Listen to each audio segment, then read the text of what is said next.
The recording is in progress. And you are in the right place. My name is Maylee Watts-Whitten with Democracy SOS, and I'm glad to have you here. We have some guest speakers and my partner in crime today, Wanani, who will be leading us through all the technology. You'll also get to meet another of my partners in crime from not so long ago, and some colleagues in your greater field that have something good to share with you today. As you have questions, we encourage you to put them in the chat. We are running a swift, tight show today, and we're glad that you're here to join it. Again, if you have questions, please put your questions or comments in the chat. I'll be staying tuned to that. And if there are no questions just now, we are ready to roll. Please also know, if you didn't hear already, that this session is being recorded. We may make it available to more journalists outside of Democracy SOS. And thanks again for coming today. This is a session sharing best practices and voter guides. Today, we're going to hear from a variety of people who have great insights to share from their work in newsrooms and get a special peek at a tech tool that might be useful for your voter guides and reporting. So each of the three speakers that we have here today will speak for 10 minutes. Again, three speakers, 10 minutes each. And then after that 10 minutes, we'll take questions for about 5 minutes and then move to the next speaker. If you have questions as the speaker is speaking, again, go ahead and put those in the chat. You can send that to everybody or to me directly, and I will curate those questions and pitch them out. We do have presenters who are willing to share their contact information. So if you don't get a question answered in our time together today, perhaps you could follow up with them and we'll share that information a little bit later. Okay, I will also give just a beat to think and formulate your question after that presenter speaks, in case that's helpful for you. All right, let's get to it. I'd like to introduce Bridget Thorson. Hello, Bridget. How you doing? And can we get just a snap or a round of applause or something for Bridget? Okay, there we go. Bridget is the member collaborators editor at INN, the Institute for Nonprofit News. She expands the scope and depth of member-led collaborative projects, and I believe it. Before this role, Bridget was at Harkin and co-created the Elections SOS initiative, which helps journalists get their critical information needs met around elections. She and I also co-facilitated the Engaged Elections training, and that was some good times. How about that? High five. Yes. Bridget's going to begin, and here she goes, by presenting her session today and sharing some big picture best practices around voter guide creation and a few great examples to illustrate them. Are they great examples, Bridget, or are they just They're kind of great examples? Okay, let's hear. Great examples. Take it away. Thank you so much, Maylee. It's so great to get the band back together again, as it were. And as Maylee mentioned, I manage member collaborations for the Institute for Nonprofit News. Shout out to some of our members I see on the call today. I'm looking at you, Bobby and Marla and Kristen and Walter. It's great to see you here. If anything I'm talking about today sounds interesting to you, whether or not you're an INN member, please do feel free to connect with me. You can find me on Twitter, just my full name. I like to offer office hours for journalists interested in exploring why careers are more like rivers than ladders, or you can just reach out to me directly at INN, and my email is the word bridge with a T at inn.org. So with that, let's get into voter guides. I'm going to ask for a little audience participation to start off with. And I want you, if you feel comfortable, and if you don't feel comfortable sharing, that's fine, but if you can raise either your actual or your digital hand, if your newsroom currently produces some type of voter guide. Who here works at a place that produces some type of voter guide? Couple hands, and just as much, you better, because you're here to talk about it, Jonah. Okay, good deal, got a couple hands there, thank you. You can put your virtual hands down. What about if your newsroom currently uses audience engagement to inform those voter guides? Does anybody reach out to audiences before producing a voter guide? Oh, good. We're going to be talking about that. Yes, thank you so much. Okay. How about if you partner with other organizations on voter guides? Does anybody here work with And I didn't even say outlets, I said organizations. Jonah, I think you're going to raise your hand for all of these. Fabulous, great, thank you so much. All right, last one. Does your newsroom currently provide translations of voter guides? Who provides translated content? Excellent. All right, so let's dig into some voter guide ideas here. Now, between Harkin and INN, I have worked with 123 news outlets on audience engagement and collaborative journalism strategies, and that includes, through Election SOS, quite a bit of election-related work. And I always like to quote from Back to the Future Part 2, right? What are the rules of the road? We are all just trying to figure this out to the best of our ability as we go. Of those 123 outlets, everyone was trying to solve for how they could best serve their communities and meet their missions as news organizations. And so I want to start by saying, particularly recognizing that we're sitting here in early August here in Wisconsin. It was our primary today. I'm wearing my I voted sticker, right? Something is better than nothing. Right? There's not a lot of time between the general elections in November. I'm going to be throwing a lot of ideas at you, but don't take that as me saying, in order to be serving your communities, you have to do every single one of the things I'm talking about today. See what sparks interest in you, right? See what seems like something you could potentially start exploring, right? And then you can just iterate from there. So if any one idea resonates with you and is something you think you can move forward, then that's success. So often when I work with newsrooms, you know, people want to do the entire project perfectly at the most, you know, amazing level to start with. That's not how things start. We got to grow there. And especially recognizing that there aren't a lot of resources to get this work done. We have to give ourselves time. So something is better than nothing. Engagement, when we talk about audience engagement for voter guides, it's got to be equitable, right? You can't be asking, and I know you're working through this a lot already in your Democracy SOS work, can't be extracting. You want to be as equitable as you can be. You also want to be sure to close those feedback loops. So if you're asking for information from your communities, commit to sharing that information back out to those communities. And then think about voting beyond who's on the ballot. And we'll be getting into this a little bit more and how some different organizations are thinking about the process of voting, not only as, you know, who's running, but how we can best share that information. Lastly, we'll be talking about exploring partnership, outreach, and translation opportunities. Ooh, I'm sorry, I'm just reading the chat about translation being the goal at El Paso Matters. Great. All right, so I used to work at a daily newsroom where I was in charge of putting together our voter guides every year. And what did we produce? We produced like candidate and issue profiles, the generic voter guide, who is on the ballot. But today we're going to think a little more expansively than just who is on the ballot, right? That's important, but that's not everything. Instead, we're going to be looking at these other crucial components. What do people need to know about the voter guides? How can we best provide that information? And where can we share this information? And as you're considering the work you want to do in your own newsrooms, I would encourage you to really start asking these questions and figuring out the most important ways for you to explore those opportunities. So first and foremost, what do people need to know?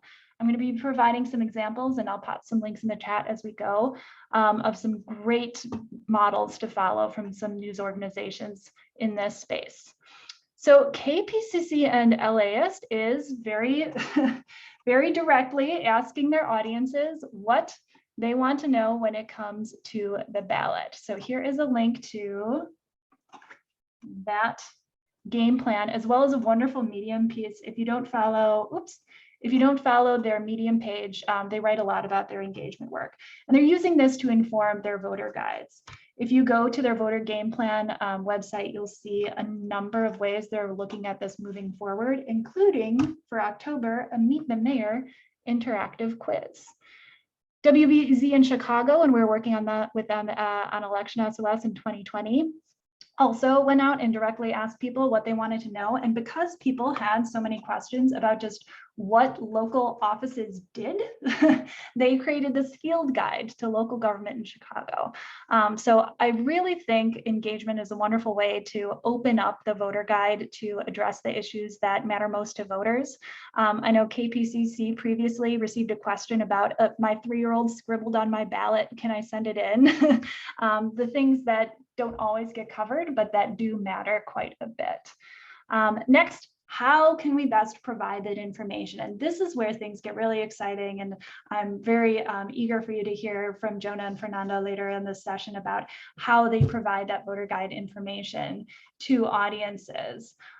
So one example from Cal Matters, INN member, they actually created 1-minute videos for their audiences to consider those propositions that they get on the ballot in California. And then Spotlight PA, I just love this. I think this is so brilliant. Recognizing that it's really impossible for one news outlet to cover every school board race in a state, they didn't. They just told their audience, here's how you can research the candidates running for your school board. And one last example on that how to get people information they need to know comes from Outlier Media. They're providing a voter guide for the primary that includes a glossary of common election terms, which frankly, I've never seen before, but now that I've seen it, I think everyone should do it. And then finally, where can we share this information, right? Once you've produced a voter guide, is it enough just to put it on the website or to put it in your paper or on the air, or can you get creative about it? So Santa Cruz Local in 2020, they used audience engagement to inform their coverage of the primary, and that included going to farmers market, book clubs, neighborhood gatherings, doing an online survey, right? And any of those could be outlets you use to distribute voter guides as well, right? You look at the information that's there and how to distribute it. And so I've given you a lot of sort of lightning round examples here, and I know my time's almost up. So I'm just going to share one more time these sort of key questions, and I would love, as we move into question time, as you think about exploring what people need to know, how you can best provide that information, and where you can share it. What are just some ideas or areas you're interested to explore as you consider your own voter guides? And with that, Mei Lee, I will turn it back over to you. Well done, Bridget. Thank you so much for all those overall best practices, for all those examples, and for getting through it in 10 minutes time. Questions for Bridget at INN. Please drop them in the chat. We are waiting with anticipation. Thanks, Bridget, also for your email address there. Yep, same one that I have here in the chat. And are there any shout outs, Bridget, while we're waiting for questions to come in? Any shout outs that you want to make known from INN? Thank you for asking. We are looking specifically, I can say, at collaborations around election coverage. So I would love to hear from people, again, whether or not you're an INN member, because our collaborations are not restricted to members. If there's anything where you think partnering up with other news outlets would enhance your own election coverage. Doesn't have to be for the general election. We're building for the future, but we're designing that right now based on conversations we're having. So very much love to have that conversation. I like how you talked about building towards the starting point. Thank you. Yes, yes, for that. It looks like we have more people joining even as we are a full room now. Okay, going once, going twice. Any more questions for Bridget?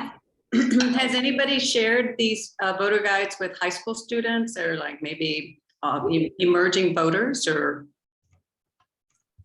Tell me more about emerging, like early, so probably younger voters, it sounds like. Yeah, in California, when you get your driver's license at 16, you're automatically, you register to vote. And I think maybe getting these guides out to, I don't know, maybe some of the local high schools might be good, especially if that's a great idea. Yeah, I love that as an idea, particularly when it comes to some of the how to vote as well as who to vote Yeah, I can see it'd be really interesting. I haven't heard of it yet, but Martha, please let me know if you end up doing that. And that We seems will. like a nice sort of quick lift. Yeah. What else are people thinking about? Who you can reach? What people want to know, how to get it in front of them. More and more I'm hearing about high schoolers or younger folks, and I like the sound of that. Mhm. Let's hear a little bit more as we go forward. You are welcome, everybody, to continue with your questions in the chat for now. Thank you so much, Bridget. You'll be on the line for a little bit more as we go into the next speaker.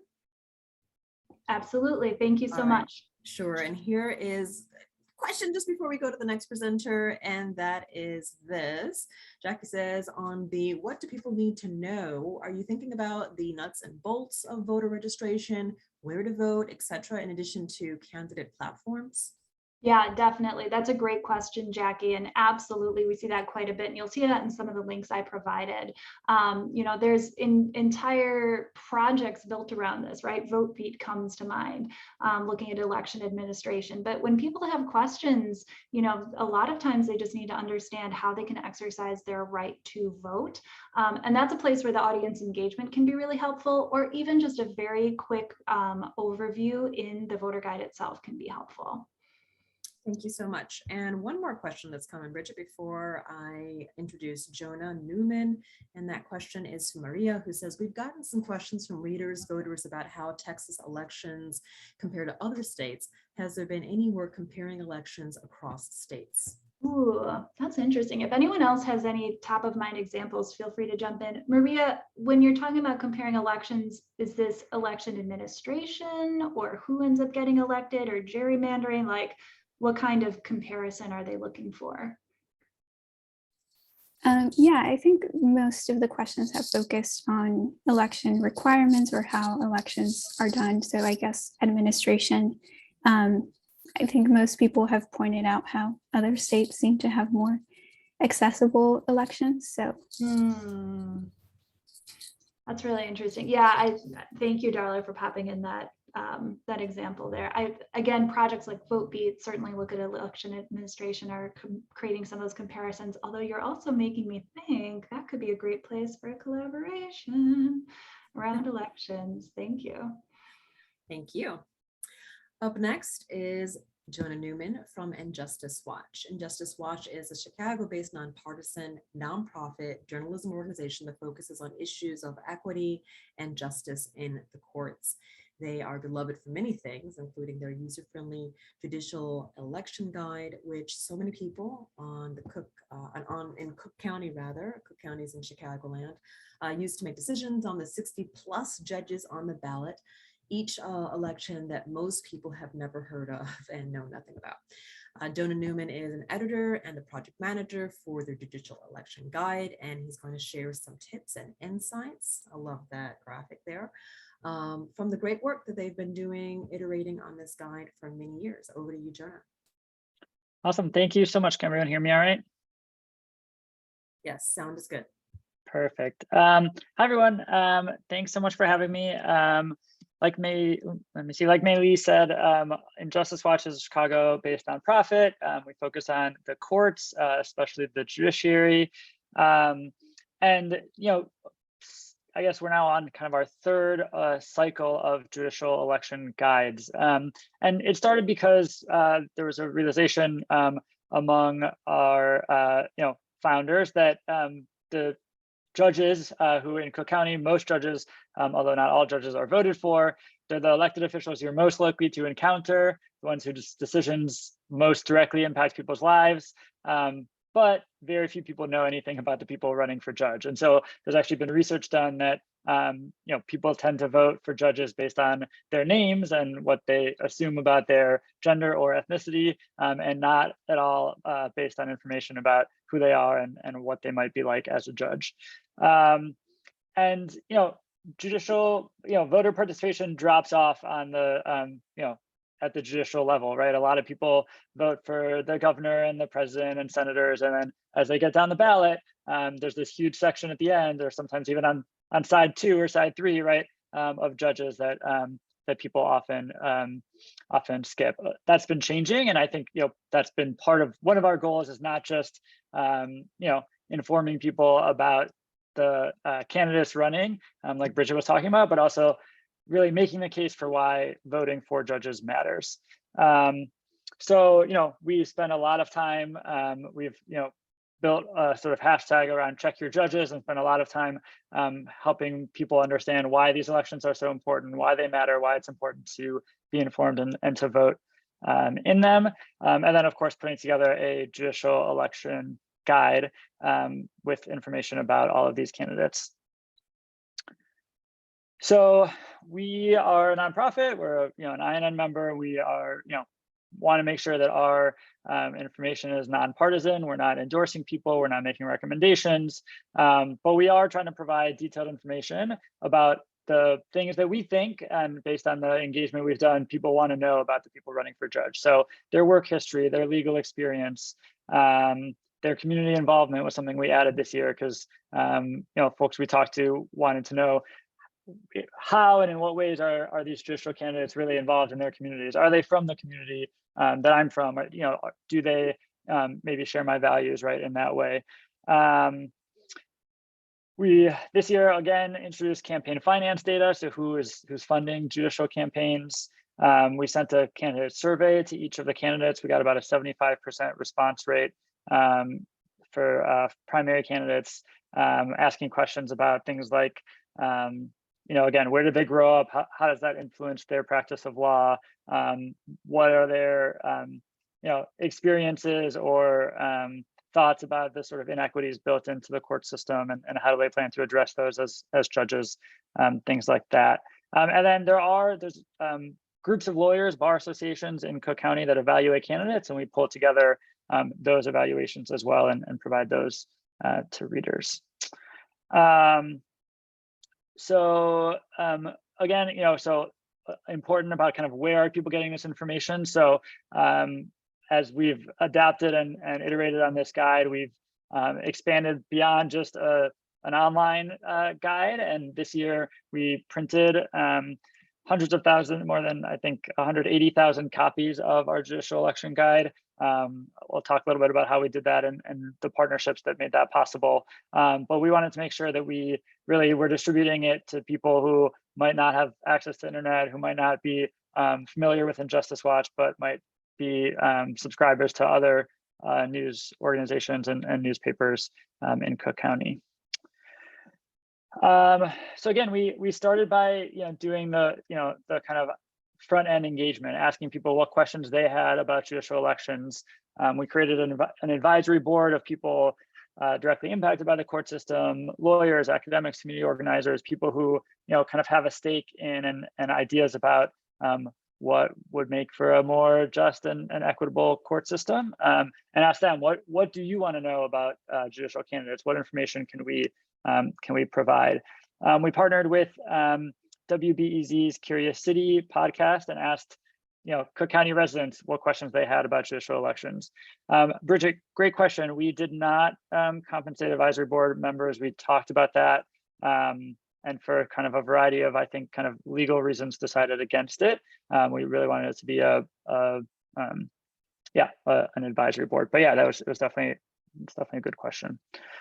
So then we do the research. So this is something, again, we sort of built on and iterated over the years, and it's a very time-intensive process. We hire and do pay interns and residents to help with this work, but it's something that really our entire staff works on for many months to really pull together all this information on each of these candidates. Again, I mentioned the candidate survey, and then we put together the digital and print election guide. I'll show you what it looked like in a minute. We just wanted to know, we really wanted to make sure accessibility was top of mind. So we, that means accessibility on all kinds of devices, desktop, mobile, et cetera. We partnered with a local nonprofit called Equip for Equality to work to make sure that the guide was accessible to people who use screen readers and other assistive technology. We translated our entire guide to Spanish to better reach Latinx communities. And then we, again, made a print version of the guide.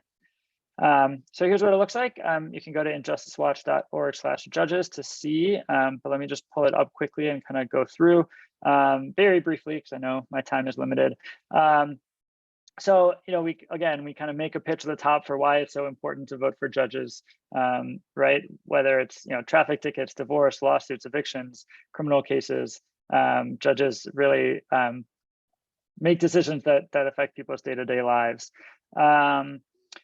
Cook County is divided into judicial subcircuits, so sort of like wards or districts. And so some judges are elected countywide, some judges are elected via subcircuit. So we have a lookup tool that allows people to find their subcircuit, because it's, again, not something a lot of people know off the top of their head. I didn't know until I worked at Injustice Watch what subcircuit I'm in.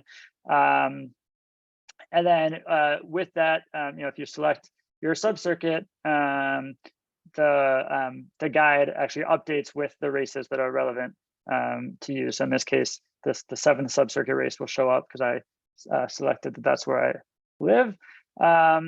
And then we've got all the candidates broken down, and then on each candidate page, we have these icons to try to give people kind of a top level kind of quick view if they don't want to dive too far in, and then more detailed candidate pages that show everyone's kind of resume, experiences, notable. This is sort of the things that we find in our research that we think voters might want to know.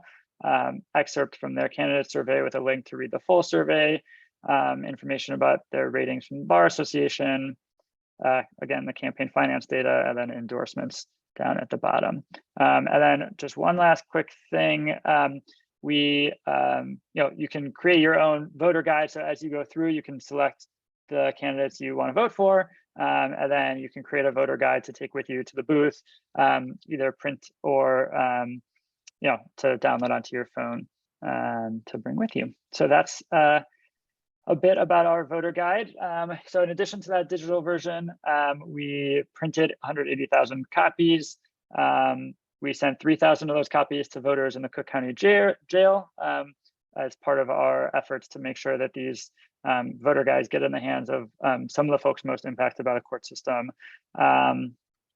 And then we partnered with community organizations, churches, local businesses to distribute these guides throughout Chicago and Cook County. On election day, our team was out, our small but mighty team was out on the streets outside polling places, passing out guides to people going into the polls. I'll say, at least this year, that was probably our least effective strategy, just because voter turnout in the Illinois primary was super low relative to past years. Yes, I'll definitely share the slide deck. I'll put it in the chat when I'm done. And then as another engagement opportunity, we had a guide distribution party. So we invited people to come out and get free tacos and beer, and pick up copies of the guide that they could drop off at coffee shops and businesses and other libraries and stuff in their own communities. And then lastly, we partnered with this long list of existing print publications and provided the guide as an insert into all those publications, so that reaching people who probably tend to be more likely to be engaged voters, and really as a partnering with trusted community news sources that people are already receiving. So I'll stop there. Yeah, happy to share the slide deck and also answer any questions. Thank you so much. Also, the artists that you have on this work, just phenomenal work. Really enjoy all the colors and graphics that you're sharing here as well. Thank you. It's Veronica Martinez. She's our artist in residence. She's awesome. Martinez. All right, looks good. Agreed. You got some kudos in the chat and you got some questions, but I'll give just a beat for folks to process a moment of what they heard and share out any questions. Again, just a beat. If you have any questions that you're formulating, go ahead and share those in the chat. Jonah, I'm sorry, I'll type it in the chat instead. Thanks, Bobby.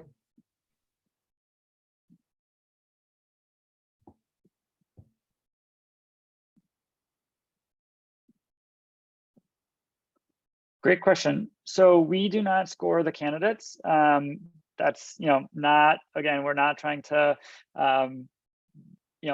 make recommendations. We do include that, so there's these bar associations that do evaluate candidates, and they sort of have different kind of scales, so from, not qualified to well qualified, or not recommended to, highly recommended. And so we provide those evaluations to people, and sort of as one of the pieces of information in the guide, because that's historically, before Justice Watch existed, that was really the only source of information about judicial candidates, was these bar associations, and or traditional newspaper endorsements, which are kind of fewer and farther between. I don't know, Fernando, do you see? I'm not even sure the Tribune endorsed in judicial primaries this year. I didn't see any. So yeah. Jonah, thank you. We have a few questions from Martha. I'm going to consolidate a bit here. Martha starts by saying, how do small newsrooms get this information? She continues by saying, we don't have the people power to do this in our own newsroom, but maybe we can partner with another entity. What are your thoughts on that? Yeah, I would definitely explore partnerships with, organizations that are, connected to, work in, interested in the court system, right? Again, the courts sort of touch so many people's lives in so many different ways, right? So there's lots of organizations probably in your community that are working within the courts, right? And so, one of the things we do for the November guide, which is going to be focused on judges who are running for retention or basically kind of re-election, right, is outreach to community organizations and lawyers groups and others who work in the courts, who can talk about their experience with those judges who have already been on the bench, and kind of the impact that they've had there, are decisions, good or bad. So I think definitely looking to partner outside of just journalism, right? Because there's lots of organizations that intersect with the court system in different ways. Here's another combo for you. It is a kudo combined with a question. Bobby says, this is Bobby from Texas Tribune. This is so useful / interesting / helpful. Requests for more info on judicial races is one of the more commonly asked questions for their newsroom. And Bobby goes on to ask the question, what was the channels folk came to this digitally? What was the channels folk came to digitally for this? And what is more popular on search, social, or a different one? Yeah, so a lot of, we get a lot of search and sort of links, I think. We also, we have access to, as a nonprofit, right, to Google Ads for nonprofits, which gives a certain amount of money for Google Ads every month. So we use that around the judicial guide to try to capture people who are searching for, judicial voter guide, and try to get some Google Ads in front of them as well. But I would say, like organic direct search is most common. We have more questions for you and not enough minutes for them. I'm going to go over to Maria's question. She says, this is great. How did you go about reaching Spanish voters after translating the guide? That is a great question. And I'll say, actually, that's, one area that we really are working to improve on. I think trying to figure out how to partner with other news organizations that reach Spanish speaking readers is something that we really need to kind of reprioritize. I think our we did a little bit. We sent some like postcards out to kind of targeted communities that were both in English and Spanish. That was one way we tried to reach Spanish speaking voters, but it's definitely something we still need to work on and are looking to do more of. Appreciate that.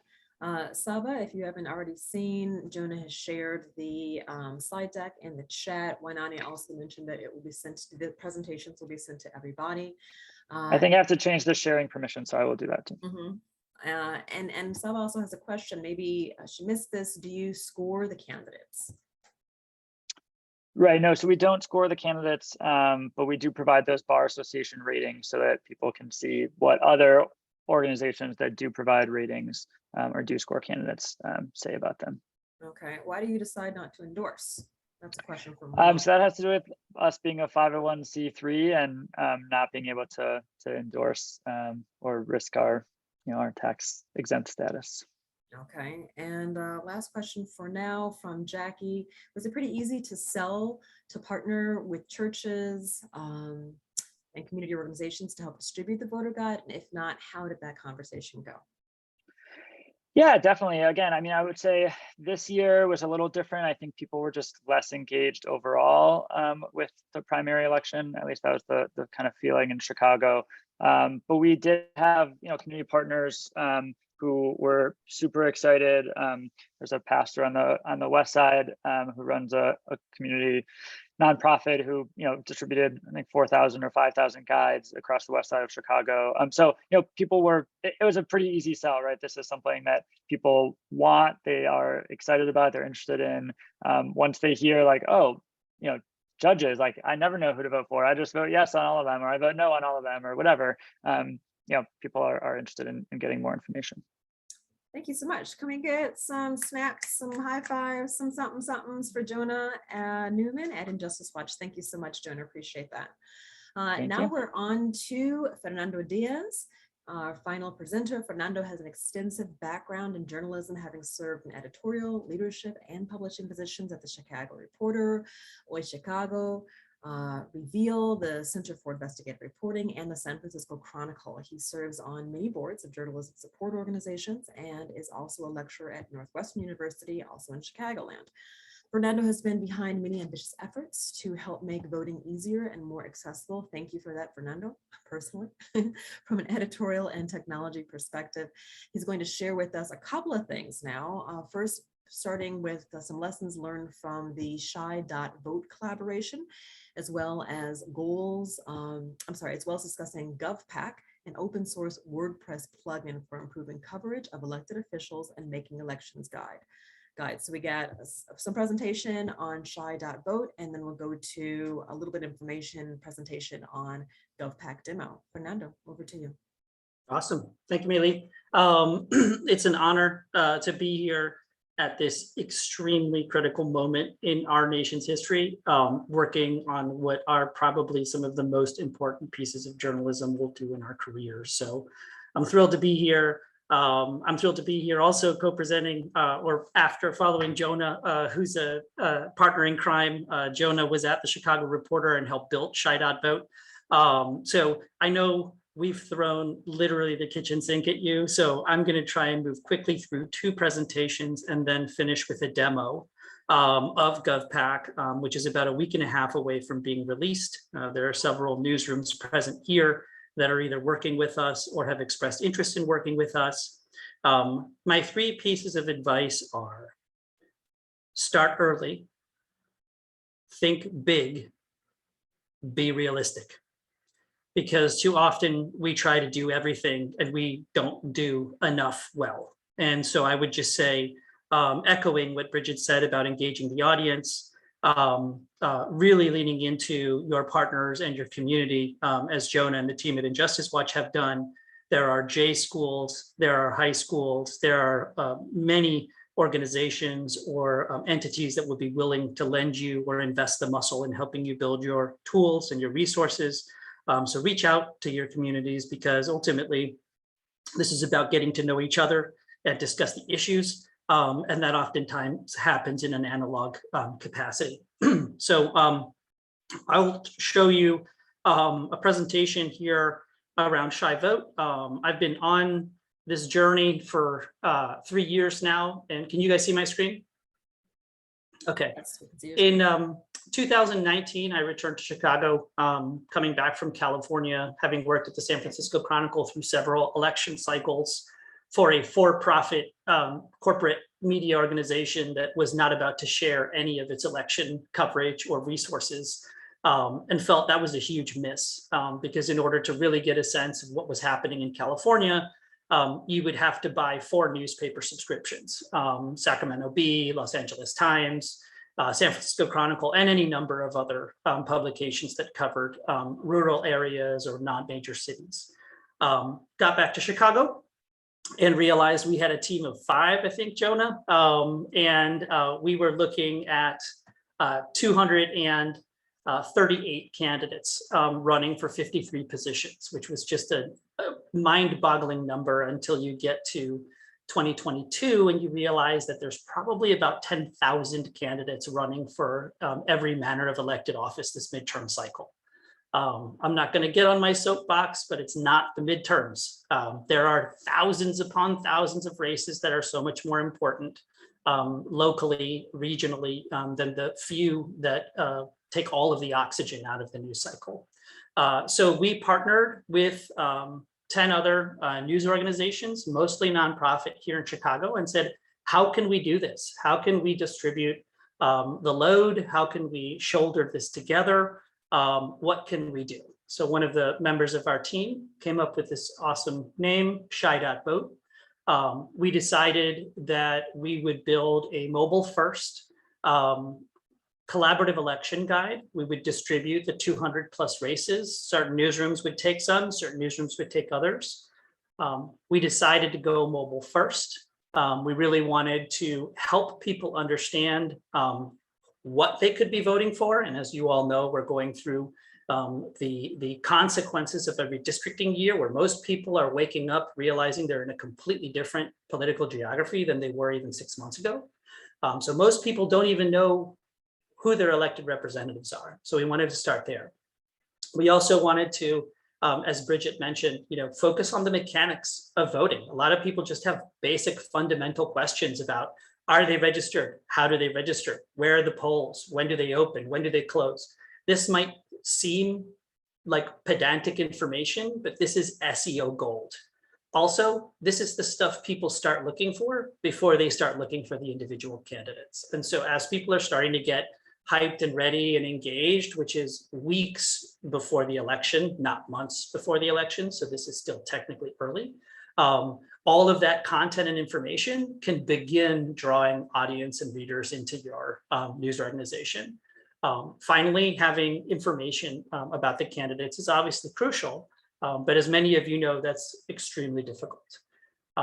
What made our effort unique in Chicago at the time is that we distributed the load. We had profiles for every candidate. It was in English and Spanish.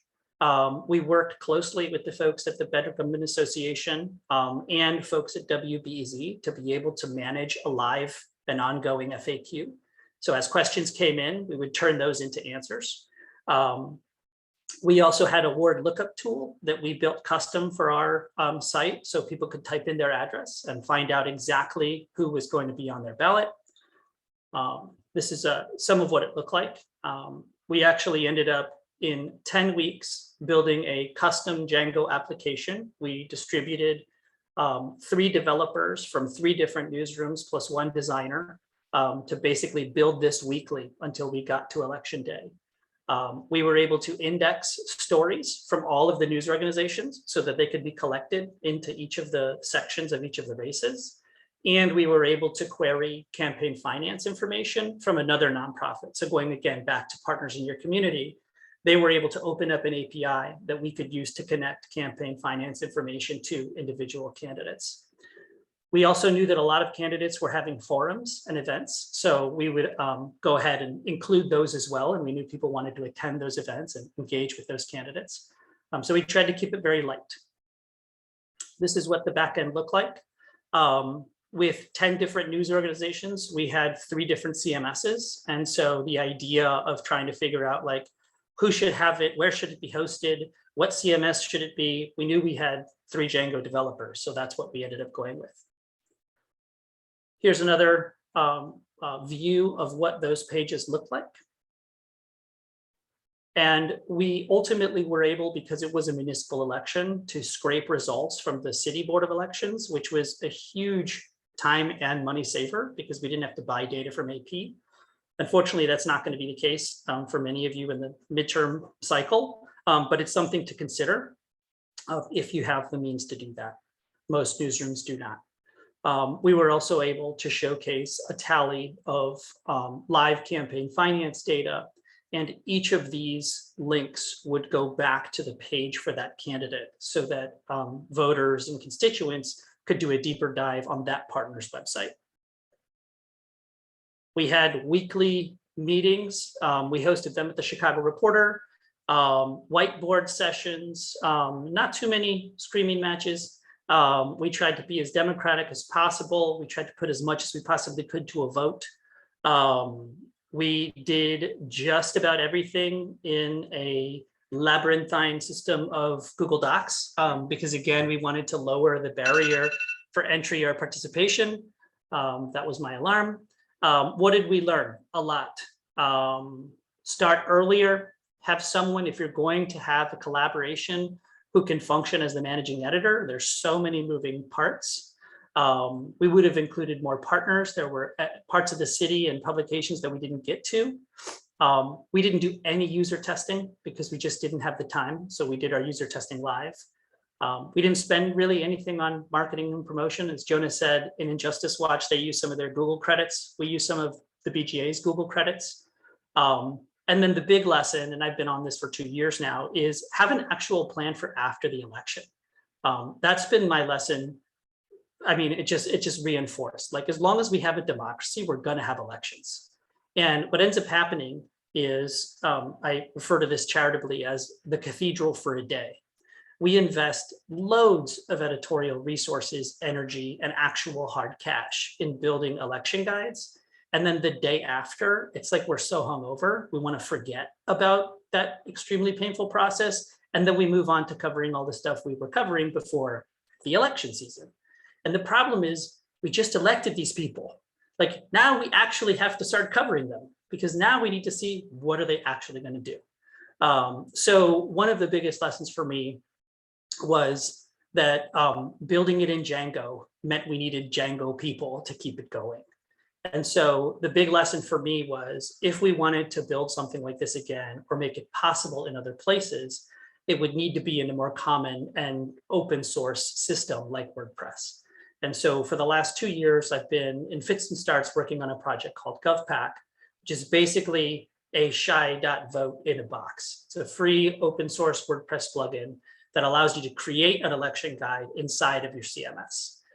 It also allows you to maintain profiles of public officials inside of your CMS. So it's like having articles, but instead they're actually profiles of those elected officials. And for the folks who are on the line from Texas Tribune, I don't know if there are any folks from Cal Matters, but Texas Tribune has a fantastic legislative guide, as does Cal Matters. The goal of GovPack is to give that to every single newsroom that's working in WordPress, at least at this place, for free. And so I'll stop there because I know my 8 minutes on Shy Vote are up, and I'm creeping into the GovPack minutes. So I want to answer any questions again. Maybe 2 minutes, Fernando, for a quick demo of Sure. GovPack before we Sure. go to questions. Just a couple minutes, please. Thank you. Sure. So I will show you GovPack. So I can't see all the show of hands, so I'm just going to assume that everybody knows what WordPress is, but it's basically an open source content management system. INN used to run a project called Largo. Today, Automatic, the company that owns and maintains the WordPress code, has another version called Newspack, where I also work.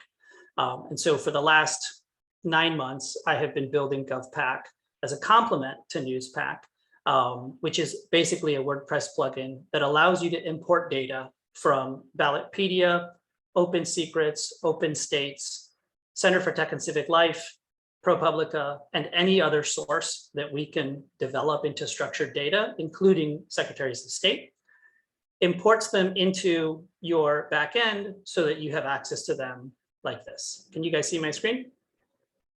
We can, yes. Okay, so each one of these is a profile inside of this WordPress instance. And every elected official or public official gets a page just like this.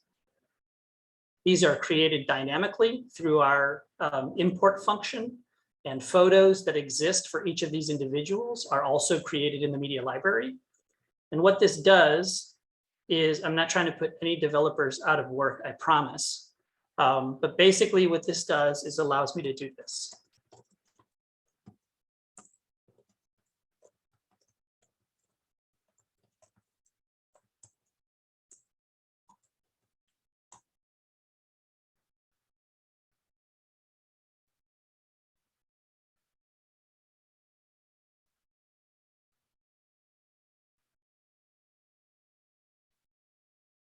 So now I've called in all of those profiles, and now I have my race. So these three people, and obviously these are not all running against each other. These are profiles of elected officials in Georgia, are actually assembled as a race. And what I can do is I can actually go in here and modify each of these blocks to take away and show different things. So the user can customize exactly how they want to present it. The other thing that's super dope about this tool is you're not going to write about a race one time. So what we're actually doing is able to save these blocks and make them reusable. So we could say this is the mayor's race. And now that block is saved. So if I wanted to use it again, I would just click and insert it again. And so what we're doing right now is working with 12 newsrooms. We have contracts and arrangements with multiple data providers to be able to provide profiles on state legislatures in every state, all of Congress, and the top 100 metro areas in the country. And we're working with newsrooms to create data sets that match this kind of information for local races. Our goal is ideally to create more information in a structured fashion on the other end of the political spectrum, which most larger organizations, Common Cause, Vote 411, Ballotpedia don't get to, because there's just too many races and too many people. So that is GovPack. And I would say this now, if I publish this, this is all just a demo environment. You can see here I have all of those races. Very nice. Thanks for the quick demo. That's Sure. great. Thank you so much. We already have some questions coming in, but if we could just take a pause and allow those questions to come into the chat. Questions for Fernando regarding GovPack or Shy.vote.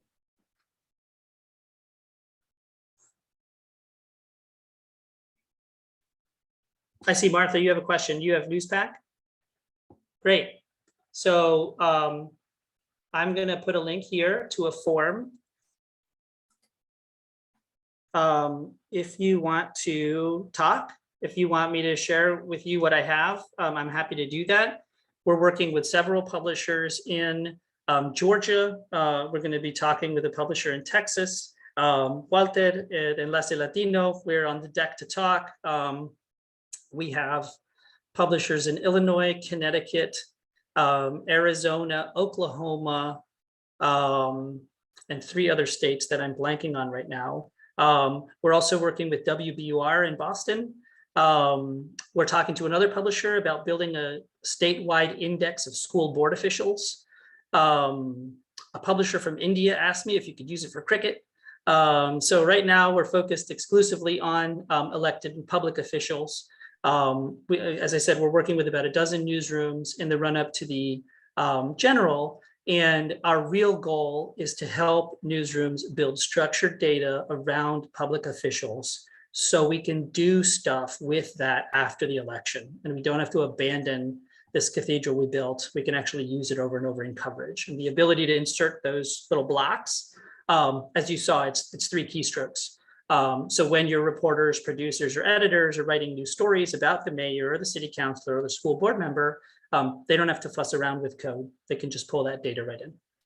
Fernando, you just invited connection, and I just want to confirm that your email address is fernando@chicagostandard.co or .com. .co. .co. There you are. Got some kudos from Saba, who says, we are one of the Georgia newsrooms working with Fernando, excited to launch. And maybe just one more question before we wrap up. And then I put that form in there. So if you're interested, let me know.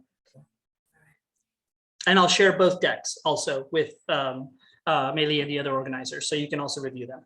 Why not? Thank you so much. Fernando, any shout outs from any of the organizations that you are working with? Yeah, I mean, Saba has been amazing. So, folks who know me know I have a bunch of jobs. So I've managed to twist them all in service of this project. So this summer, we've been extremely fortunate to have 4 undergraduate students from Medill helping me do the painstaking research. So what happens is publisher reaches out, we go and review the data sources we have. Then we also go to the Secretary of State's office, get that data source, compile a data set, send that to the publisher and say, what are you interested in? Who do you want? What do you have? This is all free. From there, depending on the capacity we have, we actually help fill in those profiles. So 2 of my researchers are working on Saba's data right now. Our goal is to finish profiles for 386 candidates for elected office in Georgia. 392 candidates for Massachusetts are next. And again, we're looking to build structured data where there literally isn't any. So that's typically how we work. Thank you so much for your presentation and all of the wealth of information that you shared today. So Fernando Diaz from Shy.vote and GovPack, Bridget Thorson from INN, and where are you, Jonah Newman from Injustice Watch. Thank you all. Our next session, folks, before you go, our next session is August 23. It's Reaching Republican Voters. Again, next session, August 23, Reaching Republican Voters. You'll receive information on that as well as all the goodies from today. Thank you so much. Have an excellent afternoon. Bye for now. Thanks, guys. Good luck.